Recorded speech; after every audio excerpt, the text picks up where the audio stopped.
Hello and welcome to another edition of Long Beach Treasures. I'm your host, Harvey Keller. Today we're at the Long Beach Police Academy, and joining me is the director, coordinator, Sergeant Joe Stilanovich. Okay. Now, how often do you have a class come through the academy? We try to run a class, three classes every 2 years, excuse me. And how many in a class? Our maximum capacity right now is 60. And if you have 60, how long is the training? Currently, this class will receive 28 weeks of training or 1,080 hours. Okay, after the 26 weeks. 28. 28 weeks. Gets longer every day. How many will complete the course? It varies greatly. Incidents such as injuries, we really can't predict. Ideally, we'd have everyone complete, but traditionally we'll lose between 10 and 15. Now, if they go through the Long Beach Academy, do they go on the Long Beach Police Force? Yes, right now only our agency is in the academy. At times, other agencies have put their recruits through our academy. This is only phase one of a three-phase program they go through. They start here with the basic academy, where they receive all their training in everything from firearms, weaponless defense, penal code, criminal code, search and seizure law. There's quite a shopping list of things they're required to learn in this short time. After this, they go into what's phase two, where they go into the field with a field training officer. This is someone who has been certified to train in the field, and they will receive daily observation reports and be graded every day. The third phase is a continuation of the field training officer program, but it's a little less structured, and they don't receive daily evaluations at that point. They receive weekly.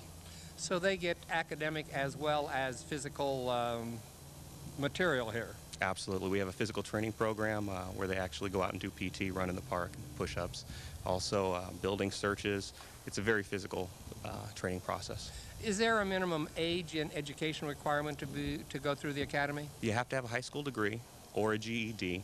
The minimum age requirement is you have to be 20 and a half at the time you apply. So when you do graduate from the academy, you will be 21 years old. There is no maximum age. Now, as they go through the academy, are they paid? Yes, they are all paid recruits at this time. We have had non-sponsored through City College that do pay their own way, but everyone in the current class is receiving a paycheck.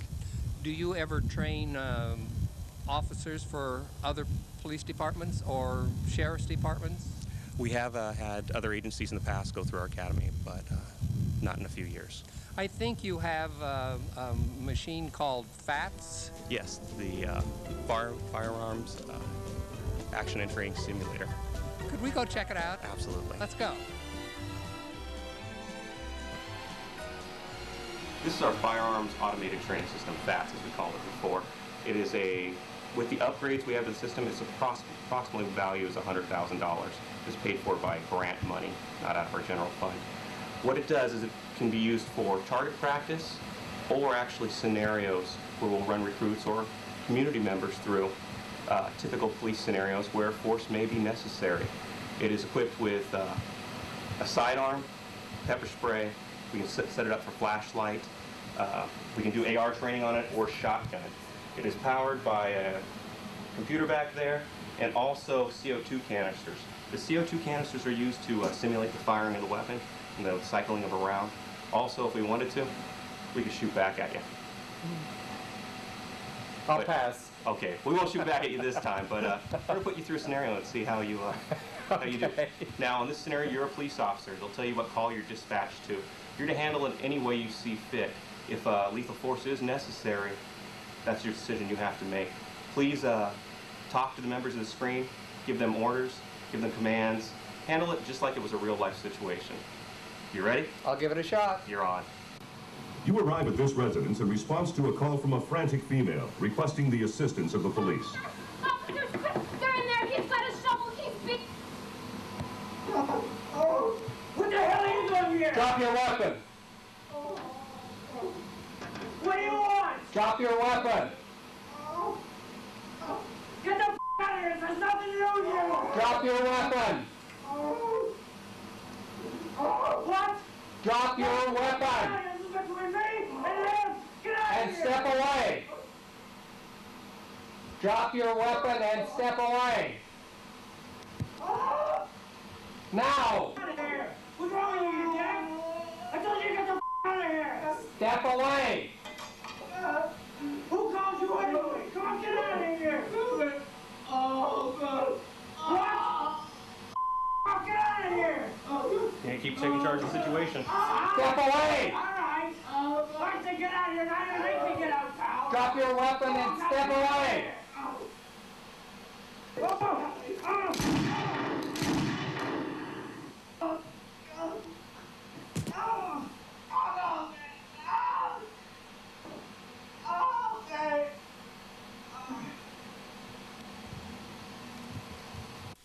Outstanding job. I'm glad that was only a demonstration. I wouldn't want to be in a real life situation like that.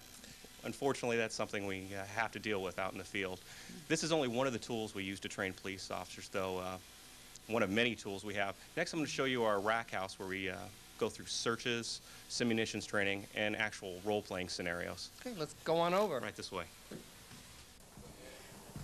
Now, what are we going to see here? Right here we have two facilities. We have our rack house and our storefront to the left.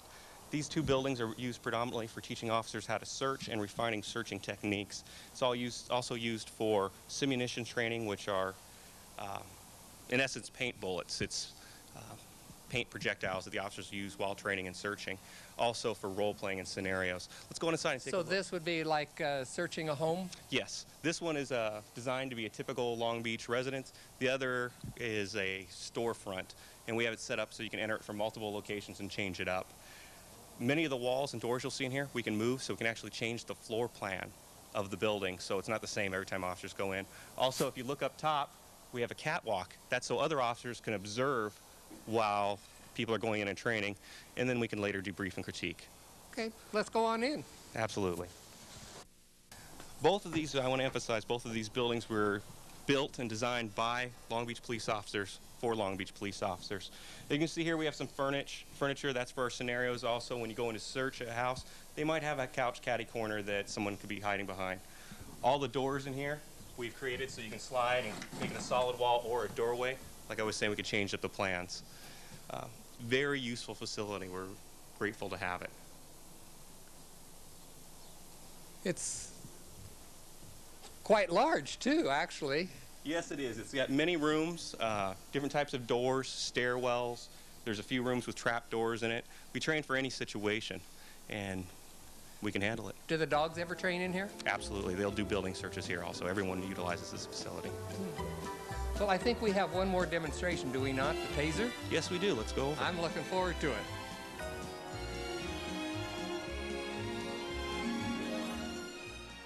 One of the things that I like the most about Charter's cable pipeline is the fact that we no longer have to utilize our telephone lines for internet service, which for us is a godsend.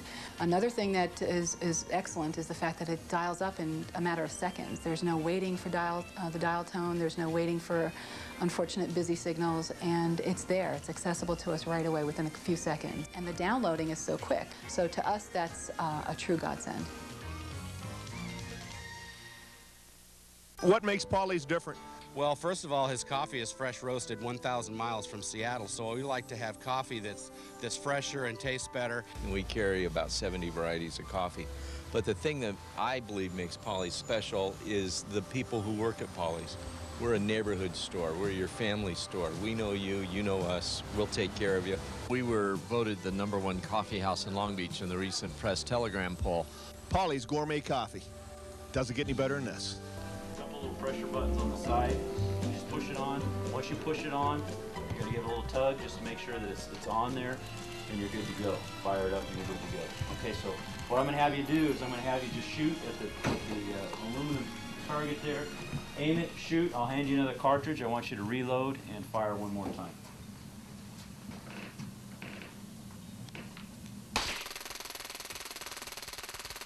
Go ahead and deactivate it. Whenever you, yeah, there you go. So there's no possibility. Go ahead and just drop it on the ground. Yep, another one. Okay. Good job. That's why we're not getting rid of this.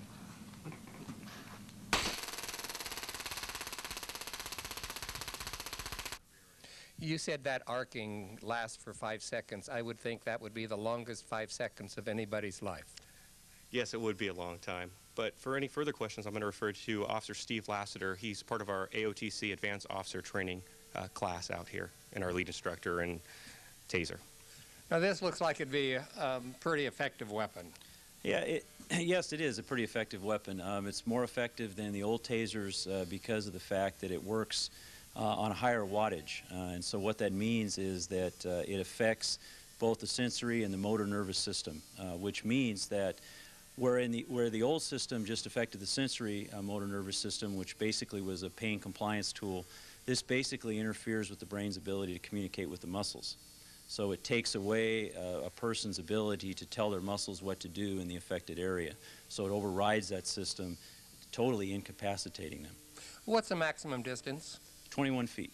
So now, when you fire the weapon, it has 2 probes that goes into the... Yes, you're basically, it fires out 2 probes that are tethered, as you can see here, to 21 feet of wire. The 2 probes, basically, when they strike the target, the electrical impulses are sent down the wires. They go to a probe, and then they transfer to another probe. You're basically completing a circuit. If someone would be shot with one of these, how long would they be incapacitated for? Well, the weapon cycles for 5 seconds unless you turn it off before that. So during the 5-second period, theoretically, they should be incapacitated.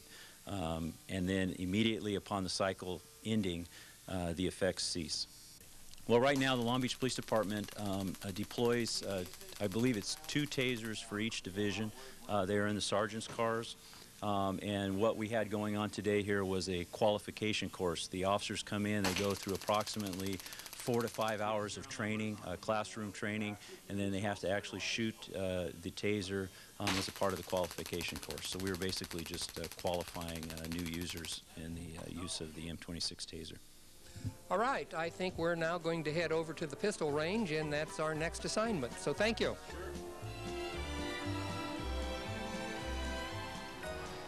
Okay, here we are now at the firing range at the Academy, and with me is...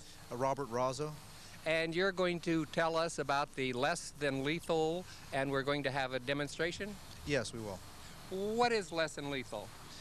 It is technology of bringing somebody into custody. Some of the tactics and devices, we call them less than lethal because potentially they could be lethal, but they are not designed to be that way. Do you have a different target area than you would for lethal weapons? In some cases, yes. In some cases, no, because you know the largest targets in some cases, different weapons require different targeting areas because of the way they work. No, you used to just have the bean bags, and now you have some new ones? Yes, we have 37 millimeter projectiles. Okay, could we then maybe get a demonstration? Sure, no problem. All right.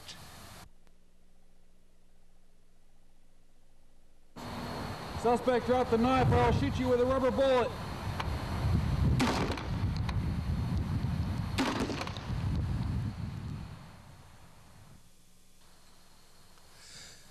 Now this may be less than lethal, but it sure looks like it would probably hurt. Yes, it hurts quite a bit, which is why it works. And this is the rifle that you use for this particular one? Is this what you use for all of the less than lethal? Not all of the less than lethal we use with this rifle, but this is one of the systems we use. We also use the shotgun beanbag round. Something like this would be considered like being hit with a 90-mile-an-hour fastball. Wow, that ought to slow somebody down. It does. Okay, now we're going to watch you do a different less than lethal demonstration.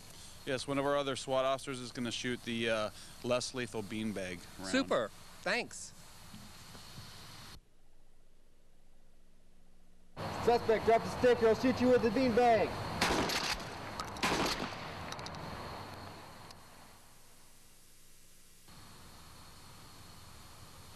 Now, the beanbag is much smaller than the first demonstration. Which one's more effective, or would it just depend upon the circumstances? It's going to depend upon the circumstances. They've got different applications. Obviously, this hits much harder than this one does. but different applications, different tools. And this is the rifle that you use for this less than lethal device? Correct, just a standard Remington 870 shotgun, pump shotgun. All right. Thanks, guys, for the demonstration. Appreciate it. No problem. In 1995, I went through the first Citizens Police Academy here at the Police Academy. It was really a great experience, and I really learned a lot. And this is Sergeant O'Donnell. So, Sergeant, I'm sure you still have this Citizens Academy going? Yes, we do. The 12th Community Academy is in session as we speak. It's held every Wednesday night from 6:30 to 9:30. And it's based on a semester basis. So we have one class per semester, and that's through Long Beach City College. And how would somebody go about if they wanted to be a member of the next class? The next class, we advertise it in a couple different spots. We do it throughout the community, local churches. We do it also from the website, the departmental website, and that's at www.longbeachpd.org. And that's Long Beach, LONGBEACH,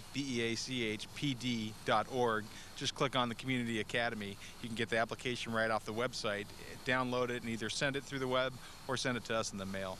Is there a minimum age or any special requirements? There's a 18 years of age or a City College student. And they do a background check, which is a fingerprint check, to make sure that they don't have a major criminal history. Well, I think what I liked best about going through the academy was that we didn't have to go through any of the physical training. Well, there's no physical training, but I think that everybody who's attended it finds that it's what I call a virtual tour of the Long Beach Police Department, where each detail or training division comes in from homicide, from sex crimes, to the training division, actually, where everybody comes in, unpacks their bag one night out of the 15 weeks, and talks about what the different parts of the police department do. And from that, a lot of times we get people that attend the class end up being community leaders, and they end up being able to solve problems within their community. Two of the things that I especially liked was the firing range and also the canine demonstration. Yeah, we have an actual day that we do at the firing range where they come out with a certified instructor, and they have the, if they so choose to shoot the weapon, they have the opportunity to do that. And they go through a lot of the things that the regular officers do in the academy. We try to put them through, but under a controlled situation with a trained professional instructor with them. So if anybody wants to join the next class, just log on and sign up. Log on, or they feel free to call the Police Academy. We strongly encourage all community members. We try to get a cross-section from throughout the community in order to make every class, so we draw from the different parts of the community, and we learn from other problems. Like if somebody from the west side has experienced a problem that a resident from the east side hasn't, we try to talk about problems and interact. And I think you'll also get to meet other people in the class in the future that'll end up being leaders in Long Beach, and we'll be able to solve problems both with the department in partnership with the community to solve problems for everybody. Thanks, Sergeant O'Donnell. I appreciate it. Thank you. All right, we're here at the pistol range. Do the officers have to keep qualified? Police combat and target range. The police officer is required to qualify 4 times a year. We alternate between a 50-round target course, where the officers shoot from the 25-yard line, the 15-yard line, the 7 and the 5. And also on the off quarters, they are required to do a combat course, and we mix that up. That can include the shotgun, shooting through from a car door, laying prone behind a mailbox, and with some action and running involved. And every officer is required to qualify every quarter. Do officers have to buy their own weapons, or are they furnished? The department will furnish a weapon. However, most officers choose to buy their own, what they're comfortable with. Okay. All right, let's go up front and look around.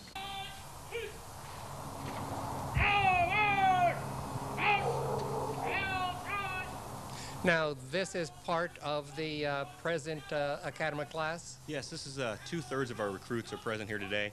The other third's in EVOC, Emergency Vehicle Operations Center in San Bernardino. Now, I saw one girl. Is there more than one? We have 2 females currently enrolled in the academy. Now, this reminds me of boot camp. We do run a paramilitary disciplined academy here. We feel that discipline and self-discipline is very important. They never know what to expect, do they?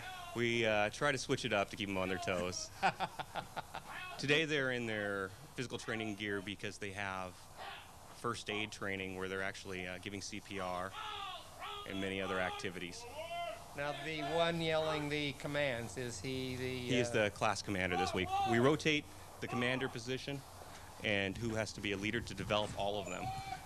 We feel like Napoleon Bonaparte once said that every one of his soldiers had a commander's baton in his backpack. Any one of our officers can take care of any situation and lead if necessary. Some of them look so young. Some are right at that 20 and a half category, but they all be 21 when they graduate. Our oldest one in this class is 42. We have 3 over the age of 40. Is there an age limit? There is no age limit. I could apply? You come on out. I'll run you through the obstacle course today if you like. But I'd never make the run to the sea. That is a little bit of a hard one. That's 7.65 miles. That's our graduation run. I couldn't even bicycle it. Well, we'd love to have you if you'd come out for it. Thanks. Oh, seats. Seats. Up, up, blind. Good boy.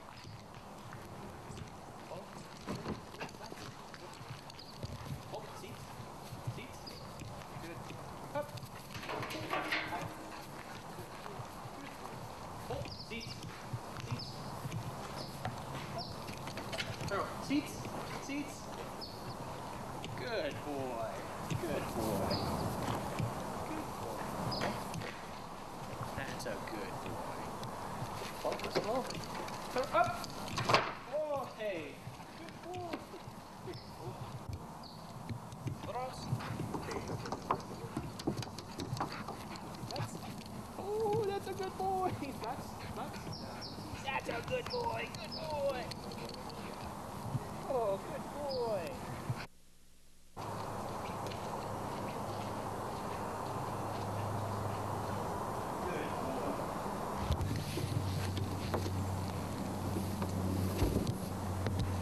You're ready.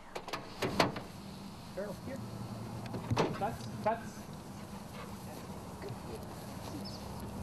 Seats, seats. Ditch here, Long Beach Police K-9. Come out now before you send the dog. Dog finds you, will bite you. Easy. Go. Check it. Reaver.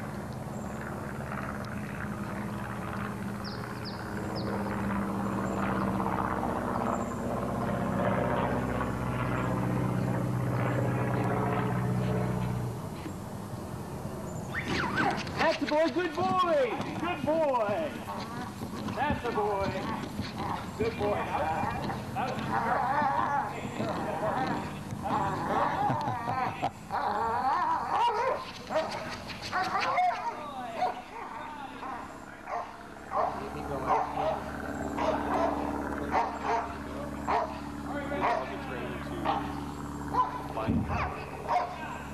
Suspect attacks them, runs, or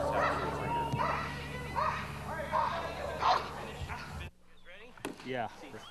Hey, you come here, I'll send my dog! Hey, you come here, I'll send my dog! Good boy! That's a good boy! Good boy!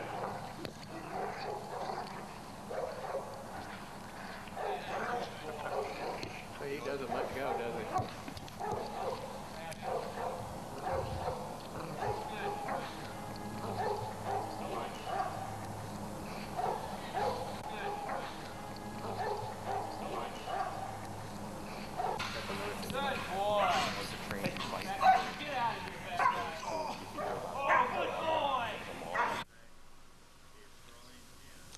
Great demo, guys. Thank you.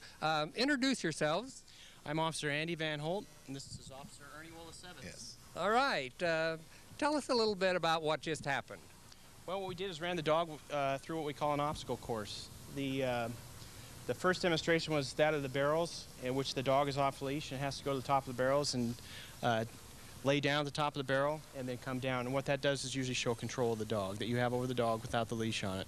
So if you're ever in a field situation, that you have control over your dog without the leash on. And then the same thing goes for the rest, where we have the dog go through the barrel, up the platform, and sit at the top of the platform and then lay down, and then jump the 4-foot fence there. And then after the 4-foot fence, we go into the barrel, which just shows that the dog is not afraid to go into dark places. And when you were hiding, he found you. Yes. Dogs are really good at using their nose. A lot of time what we do is this will simulate an area search where supposedly a suspect went and hid in a field and hiding behind some box or maybe in a house, and this is kind of one of the ways we train to have him go out, do an area search, and find and alert on a suspect. Now, when you were in the suit and he was grabbing and biting at your arm, would they continue to bite, or is it just a hold, grab and hold? The exercise you saw there simulated a directed attack on a person who had a weapon. In this case, it happened to be a stick. The dogs are not afraid of guns or knives or sticks. They'll go and attack. And in answer to your question, will they continue to bite or will they grab and hold? What they do is once they've locked on, the training that we give them is to maintain that one bite and not let go of it. And you saw there, even though it looked like I was hitting him really hard, the stick looks like it simulates, but it's bamboo and it's flexible. But it'll show you how he'll stay on the fight and not let go until the suspect gives up or we're able to take control of him. What kind of dog is this? He is a Dutch Shepherd from Holland. And I assume they're expensive. Now, who buys the dogs? Actually, the city does not pay for the dogs. We, as individual handlers, pay for the dogs with the help of the Long Beach Canine Association. So then you have to be dedicated to spend all this money for the dog equipment? Yes, he's about $6,500, and I had to pay $3,000 of my own money just for the dog. That's not including any equipment that comes with the dog. Do you have any children at home? No. I was just wondering, how would they get along well with small children? They get along great with other dogs and as well as small children. Officer Willis-Evans here has 3 children at home. He doesn't have any problem with his dog. And what kind of dog do you have? I have a Dutch Shepherd. Actually, his breed is a Grunendahl, but it's very similar to a Dutch Shepherd. Mm. He's 9 years old and still working hard. How often do you have to work the dogs? They need to be trained every day. Even on your days off, you have to do some type of training with them. They enjoy it. That's what they've been bred to do. And when you train with them, that's your bonding period with them, and they really have a good time. Could we walk over and look at the headstones of some of the canines that have given their all for duty? Of course we can.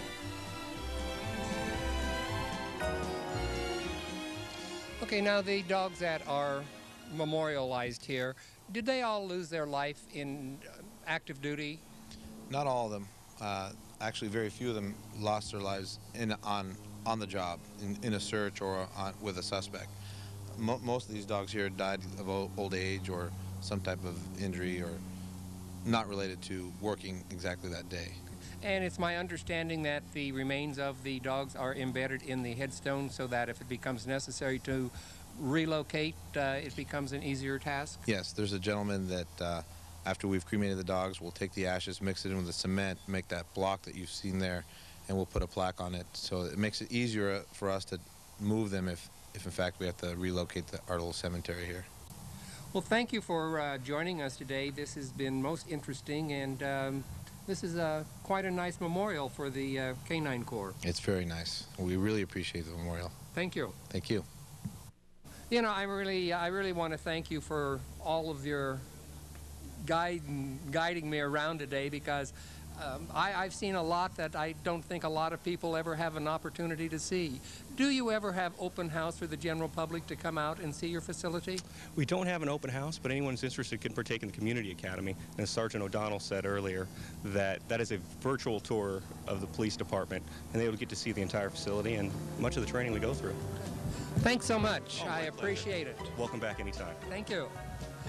And be sure and join us again next month as we take another walk through history and uncover more Long Beach treasures.